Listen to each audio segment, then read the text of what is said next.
Total 6 लोगों को पद्म विभूषण पुरस्कार से सम्मानित किया है। अब पद्म विभूषण पुरस्कार दोस्तों भारत का सेकंड सर्वोच्च नागरिक पुरस्कार है। ये भारत सरकार द्वारा नॉमिनेट किया जाता है और ये पुरस्कार फिर दोस्तों भारत के राष्ट्रपति द्वारा दिया जाता है। अब दोस्तों ये किन किन लोगों को ये पुरस्कार दिया गया है, ये किस किस क्षेत्र से ये लोग बिलोंग करते हैं और इनके किस योगदान के लिए भारत सरकार ने इनको सेकंड सर्वोच्च पुरस्कार से सम्मानित किया है, इसके बारे में हम लोग डिटेल में देखेंगे। उसके लिए आपको वीडियो के लास्ट तक बने रहना चाहिए, बने रहना पड़ेगा, तभी आपको सारी डिटेल मिल पाएगी और हम लोग सारा एक एक का निचोड़ निकालेंगे कि इनकी जीवनी क्या है और इन्होंने किस क्षेत्र में कार्य किया है, जिसके लिए भारत सरकार ने इनको सेकंड नागरिक सर्वोच्च पुरस्कार से सम्मानित किया है। ये टोटल 6 लोग हैं दोस्तों। कौन है? डायरेक्टर डॉक्टर दलीप है और बालकृष्ण दोषी है, मुलायम सिंह जी यादव है, उस्ताद जाकिर हुसैन है दोस्तों और MS कृष्णा है और एक श्रीनिवास वर्धन है। टोटल 6 लोग हैं। इनको दोस्तों हाल ही में भारत सरकार ने पद्म विभूषण पुरस्कार से सम्मानित किया है। अब दोस्तों किनको मरणोपरांत पुरस्कार मिला है? मरणोपरांत पुरस्कार मिला है। 3 को मरणोपरांत पुरस्कार मिला है। वो कौन है दोस्तों? डॉक्टर दलीप और दोस्तों बालकृष्ण दोषी और मुलायम सिंह यादव। इनको दोस्तों मरणोपरांत पुरस्कार मिला है। अब मरणोपरांत पुरस्कार क्या होता है इसके बारे में हम लोग डिटेल में देखेंगे। इसके लिए आपको वीडियो को लास्ट तक बने रहना पड़ेगा, ठीक है। चलो दोस्तों स्टार्ट करते हैं हम लोग कि पद्म विभूषण पुरस्कार क्या होता है और इसके बारे में कितनी राशि मिलती है और ये पुरस्कार किस किस को दिया जाता है, इसके बारे में डिटेल में देखते हैं। ये दोस्तों पद्म विभूषण पुरस्कार भारत सरकार द्वारा दिए जाने वाला दूसरा सर्वोच्च नागरिक सम्मान पुरस्कार है। ये जो देश के लिए असैनिक क्षेत्रों में बहुमूल्य योगदान के लिए दिया जाता है। ये दोस्तों सैनिक क्षेत्र को छोड़कर बाकी क्षेत्रों में दिया जाता है जो देश के लिए बहुमूल्य योगदान है। ये सम्मान भारत के राष्ट्रपति द्वारा दिया जाता है। इस सम्मान की स्थापना 2 जनवरी 1954 को हुई है।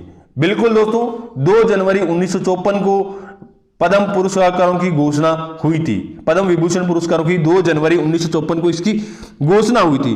भारत रत्न के बाद ये दूसरा प्रतिष्ठित पुरस्कार है। पहला भारत रत्न है, सेकंड दोस्तों कौन सा है? पद्म विभूषण पुरस्कार है। पद्म विभूषण के बाद तीसरा दोस्तों नागरिक सम्मान है पद्म भूषण, ठीक है।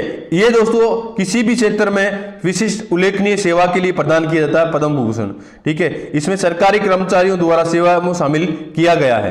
अब पद्म भूषण में भी दोस्तों सरकारी सेवा को शामिल किया गया है, बल्कि दोस्तों पद्म विभूषण में सरकारी सेवा को शामिल नहीं किया गया है। अब दोस्तों इसके बारे में डिटेल में देखिए आप। यह पुरस्कार सर्वोच्च नागरिक सम्मान में से एक है जो गणतंत्र दिवस 26 जनवरी को इसकी पहले शाम को घोषित किया जाता है। यह हर साल 6 लोगों को दिया जाता है पद्म विभूषण पुरस्कार और यह गणतंत्र दिवस के पूर्व संध्या पर इसकी घोषणा की जाती है। यह पुरस्कार टोटल 3 श्रेणियों में दिया जाता है।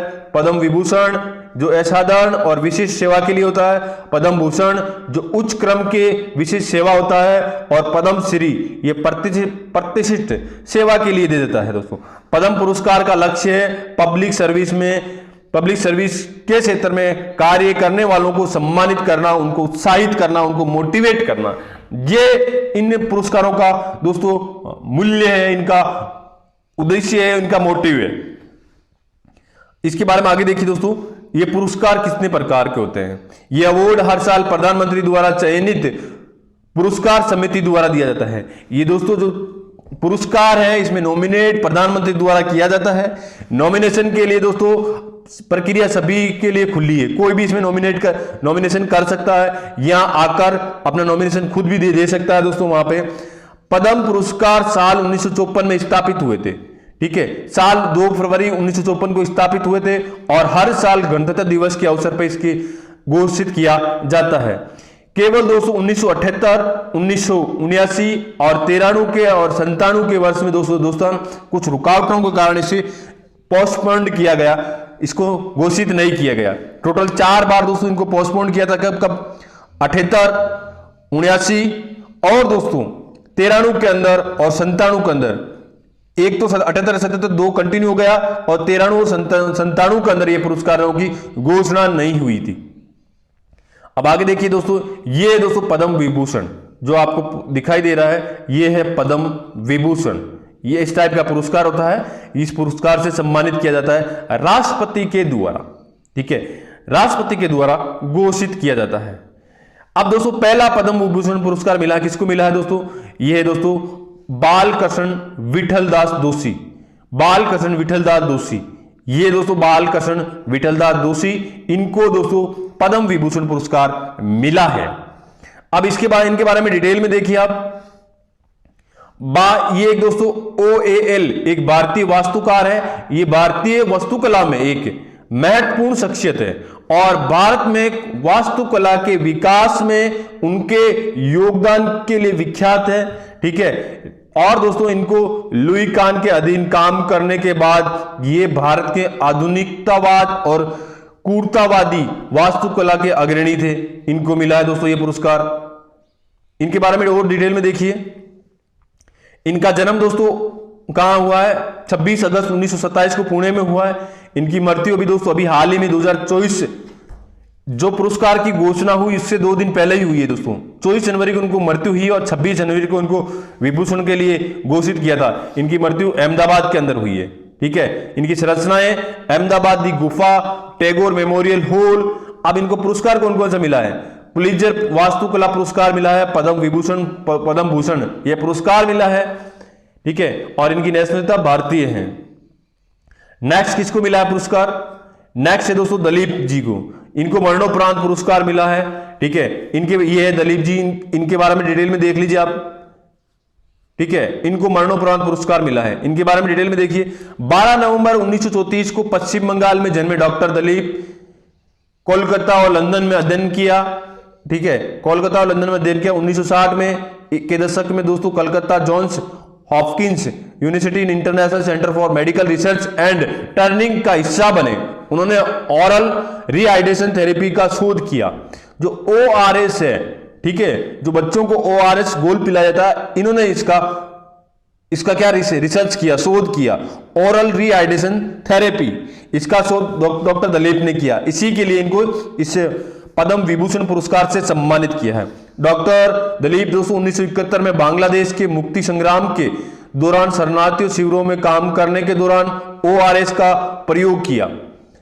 सबसे पहले ORS का प्रयोग दोस्तों जो 1971 के अंदर बांग्लादेश मुक्ति संग्राम एक कार्यक्रम चला, एक आंदोलन चला, उस दौरान दोस्तों इन्होंने डॉक्टर दलीप ने शरणार्थियों के शिविर के अंदर जाके ORS का घोल पिलाया लोगों को।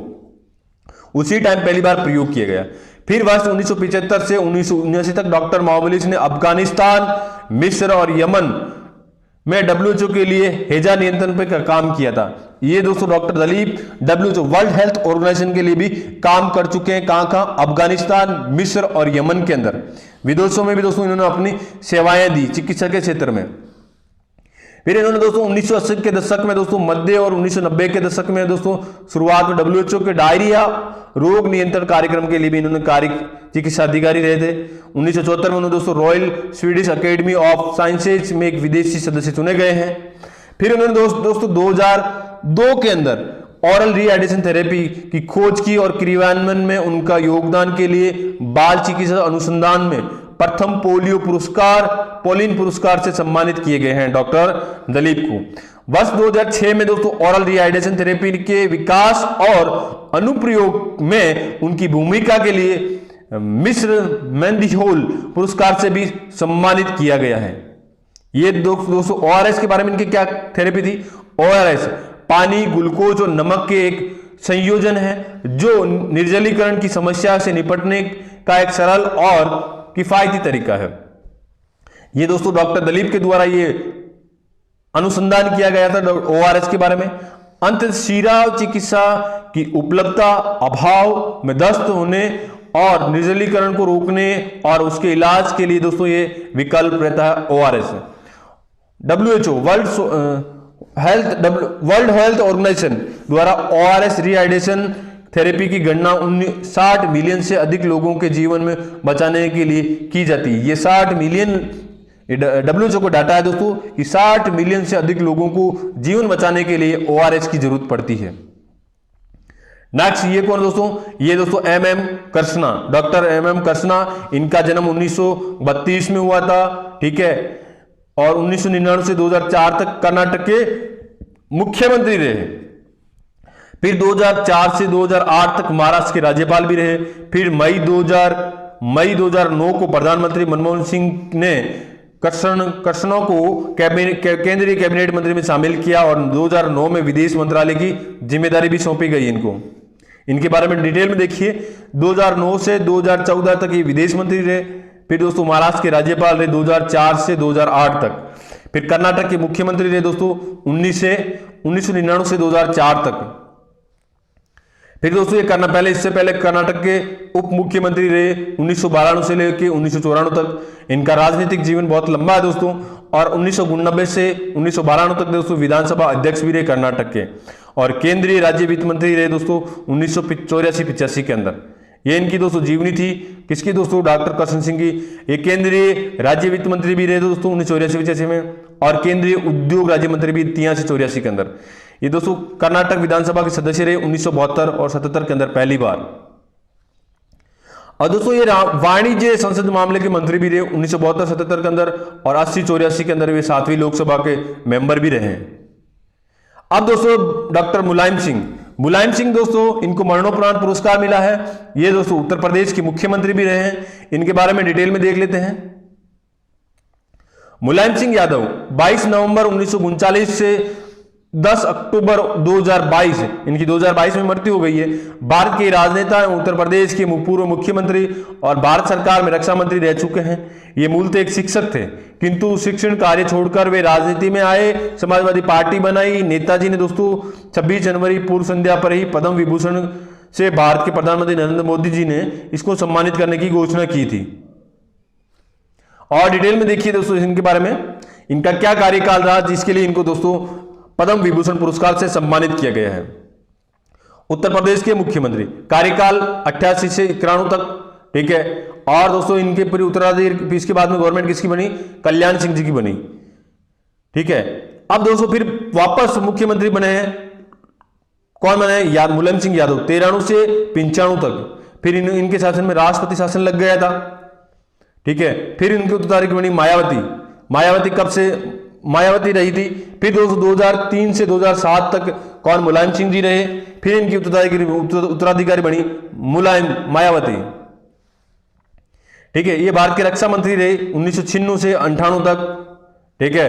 अब दोस्तों इनका जन्म कब हुआ, 22 नवंबर 1939 को, और 10 अक्टूबर 2022 को इनकी मृत्यु हो गई 42 साल, 82 ईयर में, ठीक है। और इनके पुत्र के क्या नाम है, अखिलेश यादव।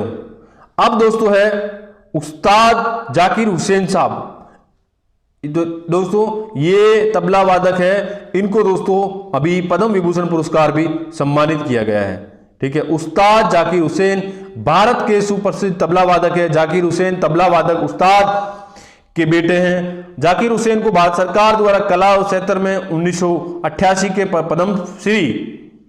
पद्मश्री और 2000 में पद्म विभूषण भी मिला है, सम्मानित किया गया है। और दोस्तों ये महाराष्ट्र के हैं। अब 2023 के अंदर दोस्तों इनको पद्म विभूषण भी मिल चुका है। इनको तीनों कैटेगरियों का पुरस्कार मिल चुका है। सन 1988 में जब पद्मश्री पुरस्कार से मिला तब वे महज 37 वर्ष के थे। इस उम्र में पद्म पुरस्कार पाने वाले सबसे कम उम्र वाले व्यक्ति थे। इसी तरह 2002 में दोस्तों संगीत के क्षेत्र में योगदान के लिए पद्म भूषण पुरस्कार मिला उनको। जाकिर हुसैन 1992 से लेकर 2009 तक संगीत के क्षेत्र में प्रतिष्ठित ग्रैमी अवार्ड भी इनको मिला है। 22 मार्च 2023 को राष्ट्रपति द्रौपदी मुर्मू ने दोस्तों पद्म विभूषण से भी इनको सम्मानित किया है। ये इनका मरणोपरांत पुरस्कार है, ठीक है। नेक्स्ट, अब इनको कौन कौन से पुरस्कार मिला है। 2023 में पद्म विभूषण, 2098 और 88 के अंदर पद्मश्री मिला है, पद्म भूषण 2002 में, और ग्रैमी अवार्ड मिला 2014 के अंदर, ठीक है। और ग्रैमी अवार्ड इनको 2009 में मिला। ग्लोबल नेशनल हेरिटेज फ्लैगशिप का अवार्ड मिला 99 के अंदर, कालिदास सम्मान फॉर क्लासिकल म्यूजिक के लिए मिला 2006 के लिए। संगीत नाटक अकादमी पुरस्कार इनको भी मिला है दोस्तों, ये मिला है 1990 के अंदर। अब दोस्तों है डॉक्टर रंगा अय्यर श्रीनिवासन वर्धन, इनको पुरस्कार मिला है। ये है दोस्तों डॉक्टर रंगा अय्यर श्रीनिवासन, इनका जन्म 1940 में भारतीय अमेरिकी गणितज्ञ के रूप में हुआ, जिन्होंने दोस्तों संभवतः सिद्धांत में अपने मौलिक योगदान विशेष रूप से बड़े विचलन के एकीकृत सिद्धांत का निर्माण के लिए जाना जाता है। इनके बारे में डिटेल में देख लीजिए, इनको कौन कौन से पुरस्कार मिला है। पद्म विभूषण मिला, अभी जो हम डिस्कस कर रहे हैं 2023 में मिला है। ओबेल पुरस्कार मिला 2007 में, पद्म भूषण मिला 2008 में। गार्गियो डेविड इनको पुरस्कार मिला 1994 के अंदर।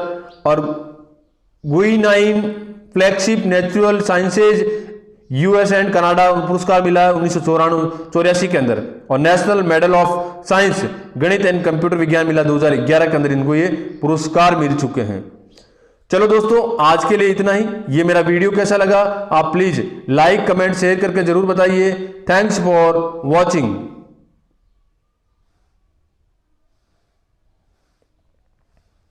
Thanks for watching.